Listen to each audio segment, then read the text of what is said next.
안녕하세요. 존버 존 버나드입니다. 자, 오늘 할 내용은 전 세계 전기버스 시장 중국산이 지배할 것이다. 이 얘기를 해보도록 하겠습니다. 전 이것도 100% 확신합니다. 이거는 거의 100% 확신합니다. 중국산에, 그러니까 중국이죠, 그냥. 중국의 라이벌이 없어요. 이 전기버스 시장에서는 테슬라도 없고요. 중국의 라이벌이 없이 비아디랑 중국의 몇몇 유통이나 위통이라고 해야 되나? 그 기업이나 몇 개 기업이 거의 독점하다시피 하고 있습니다. 우리나라 수소버스랑 전기버스를 만든다고 어줌짱게 하고 있는데 그거 안 될 겁니다. 제가 봤을 때는 앞으로 가면은 계속 힘들어질 거라 보고 있거든요. 왜냐하면은 여러분들 규모의 경제가 있잖아요. 이 부품이나 아니면 품질 면에서도 많이 생산을 하고 많이 또 이제 시행착오를 겪어봐야 완성도가 높아지는 건데 그 시장이 적은 우리나라 그 한정된 시장에서 우리나라 맞춤으로 그 전기버스를 만드는 회사랑 전 세계를 상대로 전기버스를 만들고 유통을 하는 회사랑 경쟁을 하면은 과연 누가 이길까? 그리고 승용차도 아니고 이 상용차, 특수차잖아요. 이 수요도 딱 한정적인데 그 한정적인 거에서 또 한정적으로 들어가는 우리나라 국내 전기버스 회사랑 경쟁을 하면은 누가 이길까? 여러분들 잘 생각해 보시면서 제가 자료 여러 가지 찾아왔으니까요. 이거 한 번씩 보시면서 한번 제대로 파악을 해보자. 그래서 이거 제가 매번 말씀드리잖아요. 이거 자료를 배터리 지금 요즘 경향이 어떻게 되는지 점유율을 보면은 직사각형이 각형 배터리가 거의 95.7%고요. 이거는 쭉 넘어가고 LFP가 점점 대세가 되고 있고 더 중요한 거는 버스 승합차, 물류차량, 상용차라고 보면 되겠죠. 트럭 이런 거. 이게 거의 100%가 LFP라고 합니다. 왜냐? 이런 거를 거의 다 중국에서 만들기 때문에 다른 나라 업체들은 만들지 않고 중국에서 만들기 때문에 LFP가 100%다. 그래서 LFP가 승리를 했습니다. 니켈과 코발트는 필요하지 않습니다. 대량의 니켈과 코발트는 필요하지 않다. LFP가 대세다. 이거를 계속 2차전지, 국내 2차전지 하시는 분들에게 계속 얘기 좀 해주세요. 2차전지 하시는 분들에게 계속 얘기 좀 해줘라. 그래서 전해질 필름이 있는 LFP SSB. 그래서 전고체도 LFP로 나올 것이다. 이렇게 예상이 되고 있습니다. 이 점유율만 봐도 화물차랑 여기 있죠. 화물차, 그 다음에 버스 여기에 거의 인산철 배터리가 위주로 되고 있다. 거의 100%다. 그러니까 그럼 어떻게 되겠어요? NCM 배터리로 꾸역꾸역 만드는 우리나라, 한국, 국내산 전기버스가 살아남을 수가 있을까요?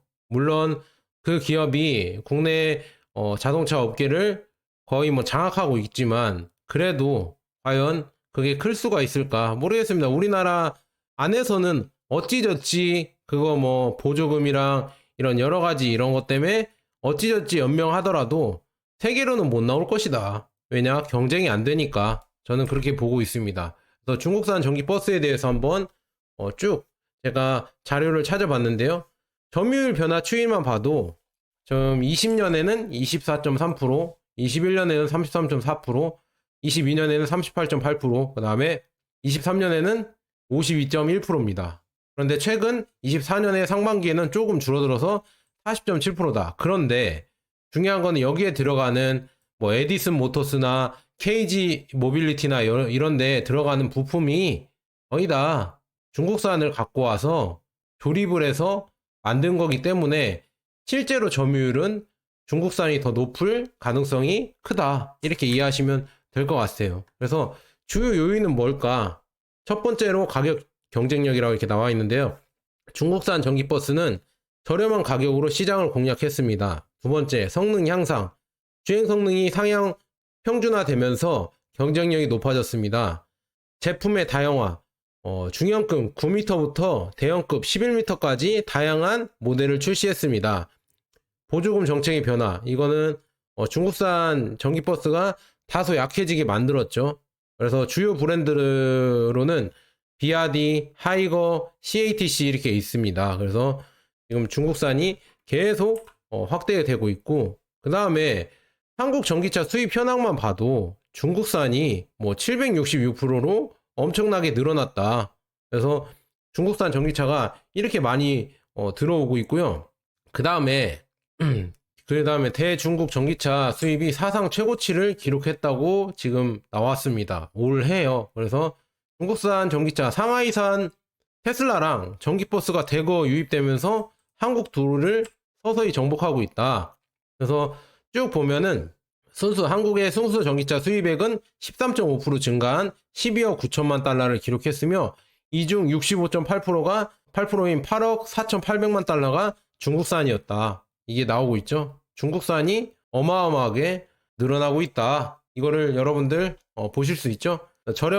저렴한이라고 붙일 필요가 없어요. 이제 LFP가 대세입니다. LFP가 이제 대세가 되고 있어서 이거를 국내 언론들은 끝끝내 인정을 안 하겠지만 결국 개가 짖어도 그래도 새벽은 온다는 거. 그래서 대세는 이쪽으로 가고 있는 게 맞습니다. 그래서 지금 뭐 주가만 봐도 2차전지 주가만 봐도 여러분들 계속 떨어지는 거 보이시잖아요. 2차전지 주가가 이렇게 날아가는 게 괜히 그런 게 아닙니다. 실적들이 이것도 분석을 해드려야 되는데 할 게 너무 많아요. 이것도 해드리고 저것도 해드리고 할 게 너무 많은데 한번 제 몸을 다 갈아서 한번 해보도록 하겠습니다. 제가 여러 개 다 찍어보고 제가 쉴 때 올리도록 하겠습니다. 자, 하루에 뭐 2개씩 올릴 수도 있고 그래서 이렇게 차이가 있고 계속 가보도록 하겠습니다. 자, 댓글인데요. 이 현직 그 버스 기사님인 것 같습니다. 이 댓글 한번 읽어볼게요. 비아디 버스 운행 괜찮습니다. 장고장은 현대차 버스보다 더 많습니다. 장고장은 현대차 버스 더 많습니다. 이게 이렇게 버스가 더 많다는 얘기죠. 그래서 편안한 운행은 현대차, 중국차, 트럭도 잘 나가고 둘 다 잘 된다고 합니다. 버스도 잘 나갑니다. 가격이 엄청 저렴합니다. 이렇게 나와 있고요. 현대 전기버스 운행 중입니다. 회사에서는 비아디 버스로 다 바꿔가는 중입니다. 저는 중국 버스가 괜찮아 보여서 몇 자 적어봄. 그래서 잘 맞는 것. 현대는 3년 운행 중인데 비만 오면 운전석에서 물이 뚝뚝 떨어집니다. 이분의 의견입니다. 제 의견이 아니고요. 그 다음에 다른 분 댓글이 있는데요. 버스 운전기사 말에 의하면 중국산 전기버스 LFP 배터리는 하루 종일 말이 잘 안 나오네. 하루 종일 운행이 가능한데 한국산 NCM 3원계 배터리는 운행거리가 짧아 운행하다 중간에 충전해야 하여 불편하다고 합니다. 이게 제가 봤을 때는 NCM 배터리로 하긴 하는데 이게 에너지 밀도는 NCM이 높긴 해요. 3원계가. 그런데 중국산 전기버스는 이 전기버스 플랫폼으로 만들어서 여기에 빽빽하게 LFP 배터리를 더 많이 넣으니까 운행거리가 더 긴 거라고 저는 보고 있습니다. 그래서 운행하다 중간에 충전해야 하는 불편함이 있다. 한국산 버스는요. 솔직히 LFP 배터리가 더 성능도 좋고 더 멀리 가고는 모르겠습니다. 성능은 좋다고 하고요. 화재에도 안전하다. 이게 가장 중요하죠. 사람들이 가장 많이 타는 버스에 화재 안정성이 중요하잖아요. 근데 이거는 그냥 과학이죠. LFP 배터리가 NCM 배터리보다 화재 안정성은 더 높다는 거는 이건 과학입니다. 그래서 중국 버스를 사용하는 것이다. 이렇게 나와 있고요. 그 다음에 이분은 중국 분인데 이런 고급 정보를 저한테 많이 알려주더라고요. 그래서 그거 갖고 왔습니다. 자, 이거 진짜 중요합니다. 왜 중국 버스가 전 세계를 장악하고 한국도 아마 중국산 버스가 대세가 될 거라는 거는 다 이런 이유가 있습니다. 한번 읽어드릴게요. 중국 신장 화염산 지역의 온도는 80도에 육박한다. 그래서 신장 투룩판의 화염산 지역은 중국에서 가장 더운 곳 중 하나로 여름 낮 기온이 47도, 지표 온도가 80도에 달할 수 있다고 합니다. 그래서 이곳의 고온 환경은 차량을 테스트하기 위해서 이런 성능과 신뢰성에 대한 도전이다. 그래서 비아디 상용차 팀이 여기에 제가 예전에 기사를 갖고 왔었는데 기사가 잘 못 찾아서 첨부를 못 해드리겠는데 하여간 상용차 팀이 여기에서 고온 테스트를 했습니다. 고온 테스트를 한 결과 트루판의 표면 온도가 80도씨에 육박하는 것으로 나타났다고 함. 그래서 이러한 극한 온도 환경에서 비아디 상용차 엔지니어 팀은 물류차, 트랙터, 믹서차, 슬러그 트럭, 그 다음에 버스, 관광버스 및 스쿨버스 등 총 18개의 최신 연구, 개발 차량의 성능과 신뢰성을 다 테스트를 했다. 이런 거를 테스트를 했고, 이러한 테스트는 차량이 사용자의 실제 운행 조건과 환경 조건, 특히 고온과 극열 환경에서 양호한 성능과 신뢰성을 유지할 수 있도록 보장하는 것이 목적이라고 합니다. 자, 이런 거를 테스트를 해서 그 나라의 환경에 맞게 이 버스를 만들어내는 겁니다. 그러니까 더 고장이 덜 나게 이렇게 최적화돼서 만들겠죠. 그러니까 이거를 우리나라 버스가 이길 수가 있을까? 우리나라 전기버스가 이렇게 연구를 해서 만드는 전기버스를 과연 이길 수 있을까? 저는 그게 의문이라는 얘기죠. 그 다음에 또 하나 기사 있거든요. 기사 보고 얘기해 드릴게요. 자, 비아디 말고도 위퉁이라는 대형 전기버스가 있어요. 전기버스 회사가 영하 33도에서 혹한기 테스트를 완료했다고 합니다. 노르웨이랑 카자흐스탄에서 각각 진행했고요. 각종 난방시설과 어라운드 뷰를 갖췄다. 중국 버스 제조업체 위퉁은 지난달 15일 자사의 대형 전기버스 이 모델을 노르웨이 여기 지역이랑 카자흐스탄 아스타나 이 지역에서 각각 테스트를 진행했다고 합니다. 테스트가 진행된 노르웨이랑 카자흐스탄은 영하 35도, 카자흐스탄은 영하 51도까지 최대 51도까지 내려간 바가 있다고 합니다. 여기서 이렇게 테스트를 해서 운행을 어떻게 했나 보니까 총 운행거리가 105km, 그 다음에 카자흐스탄에서는 374km를 달렸다고 합니다. 그래서 두 모델은 각 지역의 높은 습기와 제설제로 인한 차량 부식을 막기 위해서 베어링, 셰시, 하부 등의 부식 방지 처리가 되었으며 배터리, 모터 같은 전자장비에는 최고 등급의 방수 기술인 IP68이 적용됐다고 합니다. 이 밖에도 고출력 난방 시스템, 미끄럼 방지 체인, 열선 시트, 360도 어라운드 뷰 등 다양한 기능을 탑재했다. 위퉁 관계자는 노르웨이에는 본격적인 서비스를 제공하기 위해 전담팀을 파견했으며 현지 파트너사와 협력하여 서비스 센터와 부품 창고를 구축해 효율적인 서비스를 현지에 제공할 것이라고 말했다. 이렇게 나와 있네요. 이렇게 나와 있다. 이렇게 볼 수가 있죠. 이런 극한 테스트를 하면 이 테스트 자료가 다 모이면서 최적의 이런 환경에서 버스를 운행할 수 있게 도움을 준다. 그리고 비아디는 지금 보면은 오래된 볼보 버스를 교체하는 B15 전기버스는 55대가 멕시코 시티에 납품이 됐다고 합니다. 그래서 비아디는 현재 70개국 이상의 상용차를 판매하고 있습니다. 이렇게 비아디가 한번 보도록 하겠습니다. 비아디가 70개국 이상 국가와 400개 이상의 도시에 전기버스를 공급을 하고 있다. 특히 유럽에서는 20개 이상의 국가, 그 다음에 100개 이상 도시에 유일하게 존재하며 시장은 20%를 넘었다. 그래서 또한 해외 생산 기지를 확대하고 있습니다. 그래서 쭉 보면은 프랑스 공장을 설립을 했고요. 그 다음에 아제르바이잔에서도 현지 생산 공장을 설립할 계획을 갖고 있다. 아마 생산했다고 저는 듣고 있거든요. 이렇게 여러 곳에 비아디의 이런 향상된 이런 기술을 가진 전기버스가 수출이 되고 있다. 지금 이거는 영국이거든요. 영국에는 이제 2층 버스로 만듭니다. 2층 전기버스를 만들어서 532kW시의 전기버스가 이렇게 영국에 수출이 되고 있고요. 그 다음에 콜롬비아, 아제르바이잔, 브라질, 등등, 기타 등등등, 멕시코, 노르웨이, 다 수출 안 되는 데가 거의 없다. 전기버스 수출 안 되는 데가 거의 없다. 한국도 수출하고 있죠, 비아디가. 그래서 이런 거 보면서 이 생산량이 어마어마하지 않을까. 전기버스 중에서는 비아디의 생산량이 어마어마하지 않을까. 이렇게 볼 수가 있고요. 아까 위퉁이죠. 위퉁이란 이 회사도 보면은 바르셀로나나, 그러니까 어디죠? 스페인이나 아니면은 이런데 바르샤바 이런데도 폴란드죠. 폴란드 이런데도 수출을 하고 있다. 그래서 위퉁도 지금 혹한기 테스트를 하고 다 이런데 수출을 하고 있죠. 그리고 영국에도 지금 위퉁 버스가 다니고 있다고 합니다. 여기에도 지금 전기버스를 수출을 한다고 합니다. 이렇게 수출을 하고 생산을 해내는데 과연 이거를 이길 수가 있을까? 거의 전 세계를 장악하고 있죠. 그 다음에 더 중요한 거는 뭐냐면 중국의 전기버스는 혁명이 왔습니다. 80%가 넘는 시장 점유율을 가진 비아디와 유통과 같은 중국 거대 기업이 CATL의 최첨단 배터리로 구동되는 전기버스 분야를 선도하고 있습니다. 이렇게 나와 있거든요. 이렇게 전기버스에서 CATL에 이 배터리가 들어간다고 합니다. 이 배터리가 에너지 밀도가 175고 사용 수명이 15년이고 주행거리는 150만 킬로, 이거를 이렇게 나와 있고요. IP 등급이 아까 68이 최고 등급이라는데 69까지 또 이제는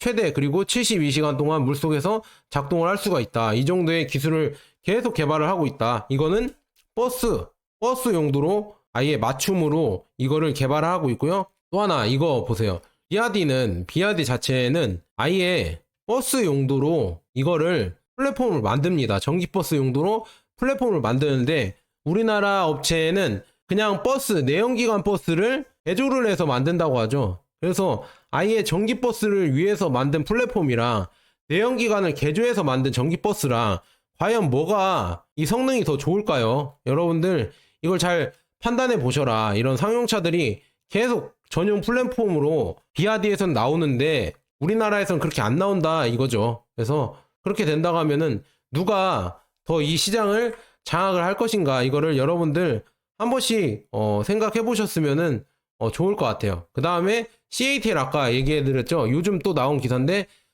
CATL이 또 다른 브랜드로 중장비 상용차용 신형 배터리를 출시했다고 합니다. 그래서 CATL은 이전에 물류 및 전기버스 산업을 위해 유사한 제품을 또 출시를 했다. 그래서 이거 한번 보도록 하겠습니다. 이거 성능 한번 보도록 하겠습니다. 자, CATL이 중장비용 이 4개의 배터리를 제품군을 좀 보여줬다는데요. 텐싱이라고 불려진 텍트랜스 배터리 4종을 출시했다고 합니다. 그래서 대형 상용차 및 건설기계 대상으로 한다. 이렇게 나와 있네요. 그래서 지금 보면 목표는 짧은 배터리 수명, 느린 에너지 보충 속도와 같은 업계의 고충을 해결하는 거다. 이렇게 나와 있거든요.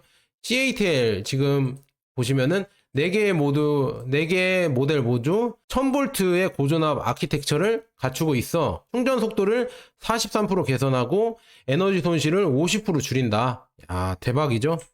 그래서 4종을 소개해드리자면 첫 번째 보면은 슈퍼 리차저블 배터리 뭐 이렇게 있는데요.